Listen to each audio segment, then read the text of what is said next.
ಈಗ ನಿನ್ನ ಮೈದನನ ಮಡದಿ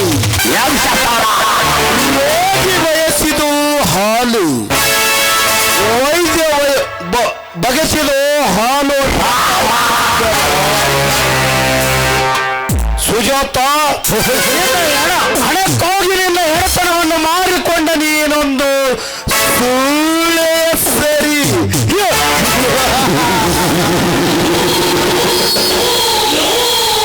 ಈ ರತಿಸುತ ಉಂಟ ರಸಿಕ ಕನಸಿನ ಕಟ್ಟಿದ ಕಾರ್ಯ ಕೈಗೊಳ್ಳಲೇಬೇಕು.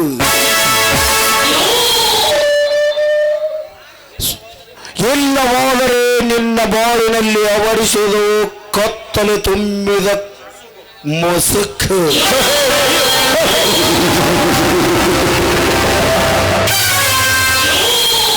ಆದರೆ ಸುಜಾತ, ನಿನ್ನ ಸುಂದರವಾದ ಸೌಂದರ್ಯದ ರಾಶಿಗೆ ಸೋತು ಹೋದ ಈ ಸಿರಿವಂತ ಕುವರ ನಿನ್ನ ಅಂಗ ಸೌಂದರ್ಯವನ್ನು ಉಣಬಡಿಸಿದ ಈ ಸೃಷ್ಟಿಕರ್ತ ತನ್ನ ಬಣ್ಣವನ್ನೆಲ್ಲ ನಿನಗೆ ಬಡಿಸಿದಂತಿದೆ.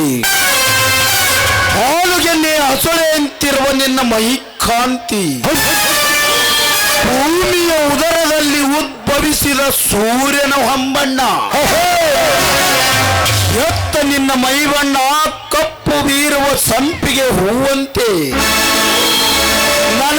ನನ್ನ ಮನಕ್ಕೆ ಮುತ್ತು ನೀಡುವ ಮೋಕ ನನ್ನ ನಗು ನಿದ್ರೆಗೆ ಭಂಗ ತಂದ ನಿನ್ನ ಅಂಗ ಸೌಂದರ್ಯವನ್ನು ಕಂಡು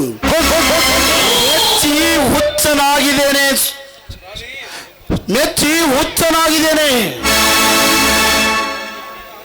ನಿನ್ನ ಅಂಗ ಸೌಂದರ್ಯವನ್ನು ಕಂಡು ಮೆಚ್ಚಿ ಹುಚ್ಚನಾಗಿ ಬಿಟ್ಟಿದ್ದೇನೆ.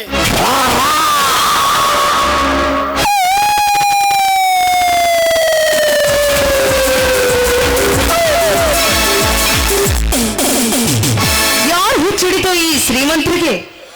ಓಹೋ ಮೈ ಸ್ವೀಟ್ ಸುಜಾತ, ಕನಸಿನಲ್ಲಿ ಕಣ್ಣು ಮರಿಸುವ ಕಣ್ಣೇ ಕಣ್ಣು ಮುಂದೆ ಬಂದಾಗ ಆಗುವ ಆನಂದ ಅಪಾರ ಅತಿರೇಕ. ನನ್ನನ್ನು ನೆನೆಸಿಕೊಳ್ಳುವಂತ ಉಪಕಾರ ನಾನೇನು ಮಾಡಿದ್ದೀನಿ ಶ್ರೀಮಂತ್ರೆ? ನಿನ್ನ ಅಂಗ ಸೌಂದರ್ಯವನ್ನು ಊಟವನ್ನು ಉಣಬಡಿಸಿದ ಈ ಅಪ್ಸರೆಯ ಉಪಕಾರ ಅಲ್ಲದೆ ಮತ್ತೇನು? ಅದು ಅಲ್ಲದೆ ನಿನ್ನ ಸೌಂದರ್ಯದ ಸಿರಿಮಂತಿಕೆ ಮುಂದೆ ನನ್ನ ಸಿರಿಮಂತಿಕೆ ಯಾವ ಲೆಕ್ಕ? ನನ್ನ ಹೊಗಳಿ ನನ್ನ ಶೀಲಕ್ಕಿರಿಸಬೇಡಿ. ಸತ್ಯವನ್ನು ಸತ್ಯ ಅಂತ ಹೇಳುವುದಕ್ಕೆ ಸಂಕೋಚವಿಲ್ಲ ಈ ಸಿರಿಮಂತನಿಗೆ. ಅಂದ್ರೆ ನಾನು ಅಷ್ಟೊಂದು ಸುಂದರವಾಗಿ ಕಾಣ್ತಾ ಇದ್ದೀನ? ಬರೀ ಸುಂದರಿ ಅಷ್ಟೇ ಅಲ್ಲ, ದೇವಲೋಕದಿಂದ ಹೊರಗಿಳಿದು ಬಂದ ದೇವತೆ ನೀನು. ಈ ಅಪ್ಸರೆ ಭರ್ಜರಿಯಾಗಿ ತೊಟ್ಟಿಕೊಂಡು ತಿರುಗಾಡಲಿ ಅಂತ ವಜ್ರದ ಹಾರವನ್ನು ಕಾಣಿಕೆಯಾಗಿ ತಂದಿರುವೆ. ಕಟ್ಟಿಸಿಕೊಳ್ಳಲು ಕತ್ತು ಚಾಚುವಿಯಾ ನನ್ನ ಮುದ್ದಿನ ರಗಿಣಿ? ಅದಕ್ಕೇನಂತೆ, ಕಟ್ಟಿ.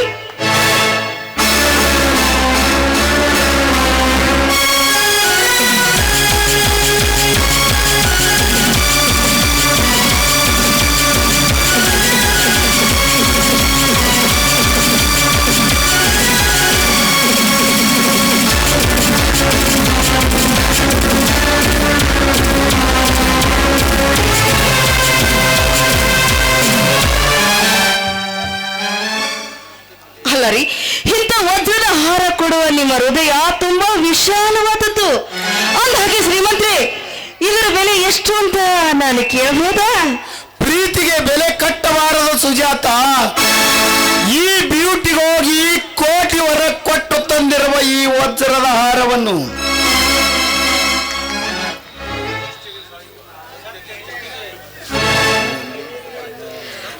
ಪ್ರಶ್ನೆ ಕೇಳುವ ಅಧಿಕಾರ ಇದೆಯಾ ಅಂತ ಹೇಳಿ ಇದನ್ನ ಕತ್ತು ಕೊಟ್ಟು ಈ ಹಾರವನ್ನ ಕಟ್ಟಿಕೊಂಡಿರುವೆ. ಸುಳ್ಳಿಗೆ ಸುಖವಿಲ್ಲ ಅನ್ನೋ ಗಾದೆ ಮಾತಿನಂತೆ ಸಮಯಕ್ಕೊಂದು ಸುಳ್ಳು ಹೇಳಿದ್ರಾಯ್ತು. ಅಲ್ಲರಿ, ಮತ್ತೊಬ್ಬರ ಮರದಿಯಾದ ನನಗೆ ಭಯ ಇಲ್ಲ ಅಂದಾಗ ನಿಮಗೆ ಯಾಕ್ರಿ ಭಯ?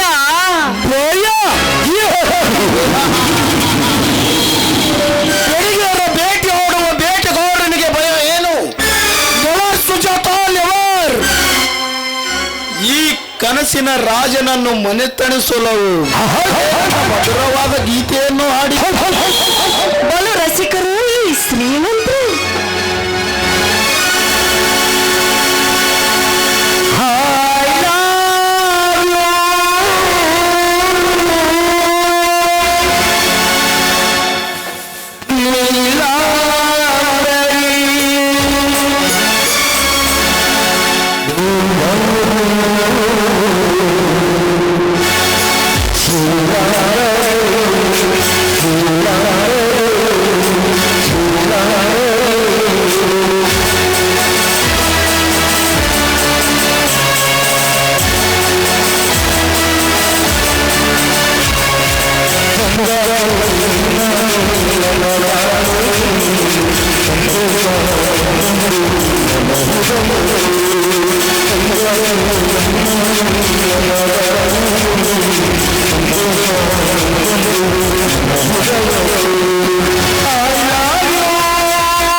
ಗಂಡನನ್ನು ಬಿಟ್ಟು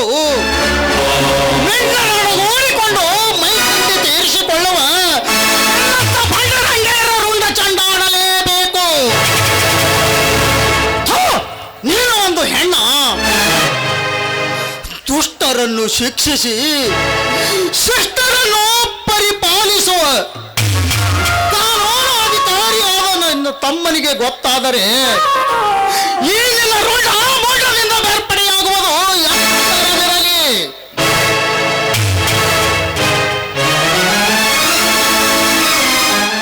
ಶ್ರೀಮಂತ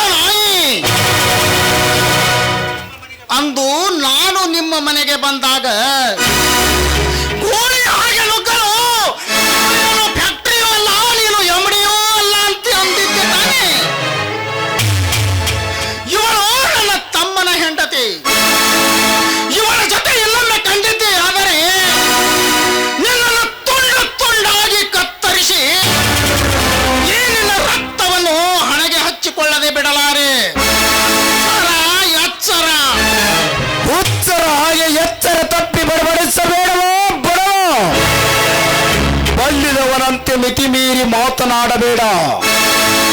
ನಮ್ಮ ಫ್ಯಾಕ್ಟರಿಯಲ್ಲಿ ಕೆಲಸಕ್ಕಿದ್ದು ನಮ್ಮನೆಯ ಅನ್ನ ತಿಂದು ನನಗೆ ಎದುರು ಮಾತಾಡುತ್ತೀನೋ ಕೊನ್ನಿ. ತುಚ್ಛವಾಗಿ ಮಾತನಾಡಿದರೆ ಕೊಚ್ಚಿಕೊಂಡು ಸಾಯುವುದು ನಾನಲ್ಲ, ನೀನು ಅನ್ನುವುದು ಮಾತ್ರ ಮರೆಯಬೇಡ. You mind it. ಶ್ರೀಮಂತ ನಾಯಿ, ನಾನು ದಿನನಿತ್ಯ ದುಡಿದು ನನಗೆ ಬಂದ ಸಂಬಳದಲ್ಲಿ ಜೀವನ ಸಾಗಿಸುತ್ತಿರುವೆ ಹೊರತು ನಿನ್ನ ಅನ್ನದ ಋಣದ ಬಗ್ಗೆ ಮಾತನಾಡಿದರೆ ಈ ನಿನ್ನ ದೇಹ ಮಣ್ಣಲ್ಲಿ ಮಣ್ಣಾಗಿ ಹೋಗುವುದು ಎಚ್ಚರವಿರಲಿ. ಕೆಟ್ಟ ದರಿದ್ರನಾದ ದಿಗ್ಗಡಿಗೆ ಇಷ್ಟು ಸೊಕ್ಕಿರಬೇಕಾದರೆ ಇನ್ನು ಹಣ ತುಂಬಿದ ಧನವಂತನಿಗೆ ಎಷ್ಟಿರಬೇಡ. ನಾನು ಮನಸ್ಸು ಮಾಡಿದರೆ ಈಗಲೇ ನಿನ್ನನ್ನು ನೌಕರಿಯಿಂದ ಡಿಸ್ಮಿಸ್ ಮಾಡಿದರೆ ನನಗೆ ಹೋಗಿ ಮಣ್ಣು ತಿನ್ನಬೇಕಾಗುತ್ತದೆ. ಎಚ್ಚರ. ನನ್ನನ್ನು ಬರೀ ನೌಕರಿಯಿಂದ ಡಿಸ್ಮಿಸ್ ಮಾಡಬಹುದು. ಮನಸ್ಸು ಮಾಡಿದರೆ ಈ ಲೋಕದಿಂದಲೇ ನಿನ್ನನ್ನು ಡಿಸ್ಮಿಸ್ ಮಾಡಬಹುದು.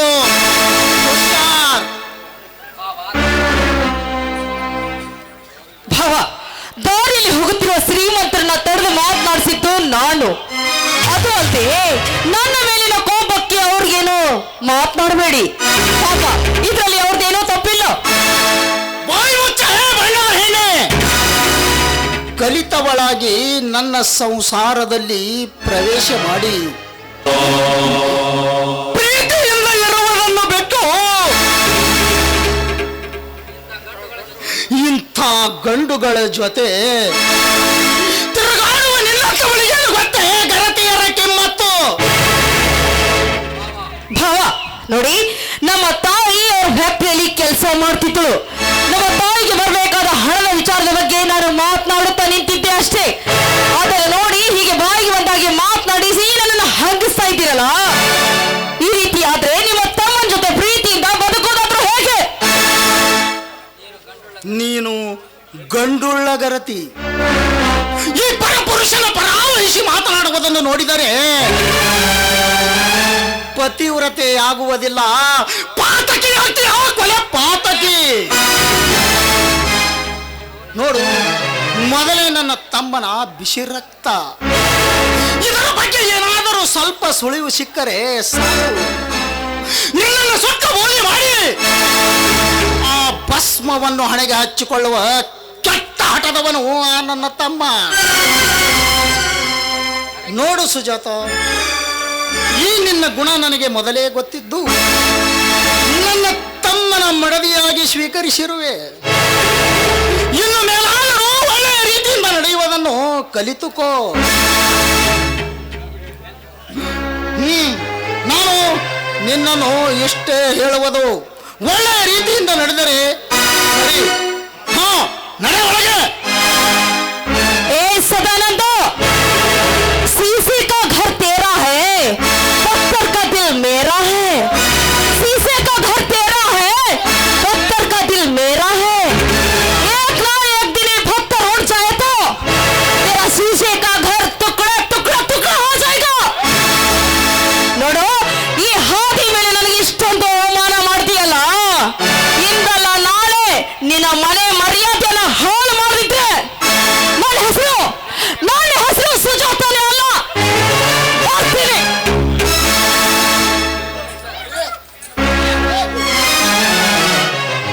ನಿಲ್ಲು ಮಿಸ್ಟರ್ ನಟರಾಜ್, ನಿಲ್ಲು. ನೀನು ಹೋಗುವುದಕ್ಕಿಂತ ಮುಂಚೆ ನನ್ನದೊಂದು ಮಾತು ಜ್ಞಾಪಕದಲ್ಲಿಟ್ಟುಕೋ. ನನ್ನ ತಮ್ಮನ ಹೆಂಡತಿಯ ಜೊತೆ ಇನ್ನೊಮ್ಮೆ ಕಂಡಿದ್ದೆ ಆದರೆ ನಿನ್ನ ಎಡಗುಂಡಿಗೆಯನ್ನು ಸೇರಿ ರಕ್ತ ಕುಡಿಯುವ ಹುಲಿ ನಾನೆಂದು ನೆನಪಿನಲ್ಲಿ ಇಟ್ಟುಕೋ. ನಿಲ್ಲು. ನನ್ನ ಹತ್ತಿರ ಹಾರಿ ಬರುವ ಹೂವಿನ ಮಕರಂದವನ್ನು ಹೀರುವುದಷ್ಟೇ ಈ ರಸಿಕರಾಜನಿಗೆ ಗೊತ್ತು. ನನ್ನ ಹತ್ತಿರ ಹಾರಿ ಬರುವ ಪಾರಿವಾಳವನ್ನು ಪಂಜರದಲ್ಲಿಟ್ಟು ಜೋಪಾನ ಮಾಡುವುದು ಯಜಮಾನನಾದ ನಿನ್ನ ಕರ್ತವ್ಯ. ಕರ್ತವ್ಯ. You mind it.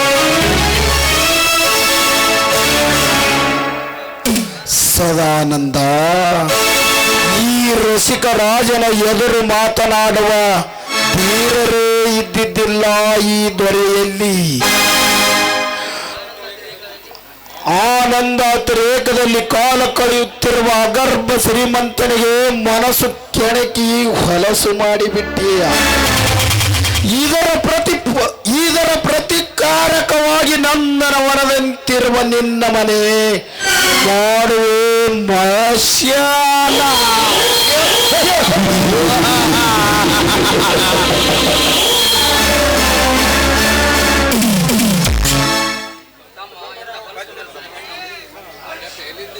ತಮ್ಮ, ಎಂತ ಹೊಲಸ್ಸಿನ ಮನಸ್ಸಿನ ಹೆಣ್ಣನ್ನು ಬಂದಳಪ್ಪ ನಮ್ಮ ಮನೆಗೆ.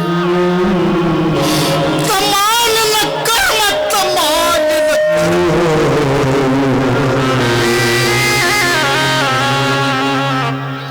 ಬಂದದ್ದನ್ನೇ ಹಾಸಿ, ಬಂದದ್ದನ್ನೇ ಒದ್ದು, ಬಂದದ್ದನ್ನೇ ಒಂದು ನಡೆದರೆ ವಿಧಿ ಕರ್ಮ ನಶಿಸಿ ಹೋಗುವುದು. ಈ ನಮ್ಮ ದೈವ ಇಚ್ಛೆ ಹೇಗಿದೆಯೋ ಹಾಗೇ ಆಗಲಿ.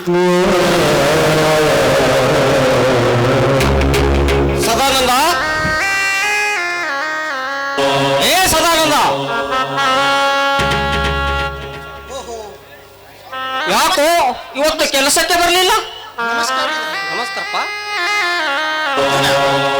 ಯಾಕೋ ಇವತ್ತು ನನ್ನ ಮನಸ್ಸಿಗೆ ನೆಮ್ಮದಿಯೇ ಇಲ್ಲ ಸಾವುಕಾರ್ರೆ. ಅದಕ್ಕೆ ನೀನು ಕೆಲಸಕ್ಕೆ ಬರಲಿಲ್ಲ ಸಾವುಕಾರ್ರೆ. ಮನಸ್ಸು ಸರಿ ಇಲ್ಲ. ನೀನು ಮುಖ ಸಂಪರ್ಕ ಮಾಡಿದ್ದು ನೋಡಿ ನನಗೆ ಸಂಶಯ ಬಂತು. ಯಾಕೋ ಸದಾನಂದ, ಏನಾಯಿತು?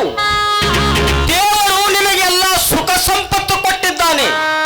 ತಮ್ಮನಿಗೂ ನೌಕರಿ ಸಿಕ್ಕಿತು, ಅವನ ಮದುವೆನ ಮಾಡಿದಿ. ಮತ್ತೇನಪ್ಪ ಚಿಂತೆ ನಿನಗ? ಮತ್ತೇನಿಲ್ರಿ ಧನ್ಯರ, ಅದು ಅದು ಏನು ಬಾಯಿ ಬಿಟ್ಟು ಹೇಳು. ಏನು ಇಲ್ರಿ ಧನ್ಯರ. ನಾನು ಹೇಳಿದರೆ ಎಲ್ಲಿ ನಿಮ್ಮ ಮನಸ್ಸಿಗೆ ಬೇಜಾರವಾಗುತ್ತೆ. ನೋಡು, ನನ್ನ ಮಗ ಸುಳ್ಳು, ನೀನೇ ಖರೆ ಅಂತ ನಂಬಿ ನಡೆದವಲ್ಲ ನಾನು. ಅದು ಏನು ಅಂತ ನನಗೆ ಹೇಳಬೇಕು ನೀನು. ಸಾವುಕಾರ್ರೆ, ಅಂಥದ್ದೇನಿಲ್ರಿ. ನಾವು ದಾರಿಯಲ್ಲಿ ಬರುವಾಗ ಚಿಕ್ಕ ಧನ್ಯರಿಗೂ ನಮಗೂ ಸ್ವಲ್ಪ ವಿವಾದವಾಗಿ, ಆಗ ವಿವಾದವಾದ ಮೇಲೆ ಚಿಕ್ಕ ಧನ್ಯರು ನನ್ನನ್ನು ನೌಕರಿಯಿಂದ ತೆಗೆಯುತ್ತೇನೆ ಅಂತ ಹೇಳಿ ಭಯ ಹಾಕಿದ್ರು ಧನ್ಯರ. ಭಯ ಓಹೋ, ಮಮತೆಯಿಂದ ಬೆಳೆಸಿದ ಮಗ ತಂದೆ ಎದುರಿಗೆ ನಿಂತು ನನ್ನ ಹೆಗಲಿಗೆ ಹಗಲು ಕೊಟ್ಟು ಹಗಲನ್ನು ದುಡಿದು ಕಾರ್ಮಿಕರ ಮನವೊಲಿಸಿ ಲಾಭವಂತ ಮುನ್ನುಡಿಯ ಭಕ್ತರಿಗೆ ನೀನು ಶ್ರಮ ಸುರಿಸಿದ ಮೇಲೆ ತಕ್ಕ ತಿರುಕಲಿಗೆ ಬತ್ತು.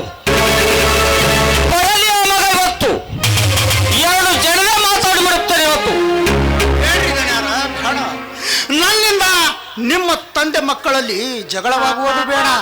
ಯಾರೋ ಮಗ ನನ್ನ ಕರೆಗೆ ಹೋಗೊಟ್ಟು ನನ್ನ ಹೆಗಲಿಗೆ ಹೆಗಲು ಕೊಟ್ಟು ನಿನ್ನಂತ ತ್ಯಾಗಮೂರ್ತಿಗೆ ಮಾತನಾಡಬೇಕಾದರೆ ಅವನಿಗೆ ಕೆಟ್ಟ ಕಾಲ ಸಮೀಪಿಸಿದ ಅಂತಾನೆ ಅರ್ಥ.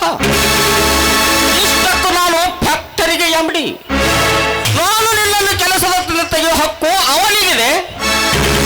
ನೋಡು ಸದಾನಂದ, ಈಗ ನೀನು ಈ ವಿಷಯವನ್ನು ಈ ತಲೆಯಲ್ಲಿ ಹಾಕಿಕೊಳ್ಳಬೇಡ. ಧನ್ಯರ, ಈ ನಿಮ್ಮ ಮಾತು ಕೇಳಿ ಈಗ ನನ್ನ ಮನಸ್ಸಿಗೆ ಸಂತೋಷವಾಯ್ತು ರೀ ಧನ್ಯರ, ಸಂತೋಷವಾಯ್ತು. ಸದಾನಂದ, ಈ ಮಾತು ನಿನ್ನ ಮುಂದೆ ಹೇಳಬಾರದು, ಆದರೂ ಹೇಳುತ್ತಾ ಇದ್ದೇನೆ. ಅದು ಯಾವ ವಿಷಯ ರೀ ಧನ್ಯರ? ನನಗೆ ಗಂಡು ಮಕ್ಕಳು ಇಬ್ಬರು. ಮೊದಲನೇವನು ನೀನು, ಎರಡನೇವ ಅವನು. ನಾನು ಹೇಳಿದಂತೆ ಮನೆಯ ಘನತೆ ಗೌರವವನ್ನು ಕಾಪಾಡಿಕೊಂಡು ನಡೆದರೆ ಹೋಯಿತು. ಈ ಆಸ್ತಿಯಲ್ಲಿ ಕಿಂಚಿತ ಸಹ ಅವನಿಗೆ ಸಿಗುವುದಿಲ್ಲ. ಎಲ್ಲ ನನ್ನ ಸಮಸ್ತ ಆಸ್ತಿಯನ್ನು ನಿನ್ನ ಹೆಸರಿಗೆ ಹಾಕುವೆ. ಈಗಲಾದರೂ ಸಂತೋಷ ತಾನೇ ಸದಾನಂದ? ಸಾವುಕಾರ್ರೆ,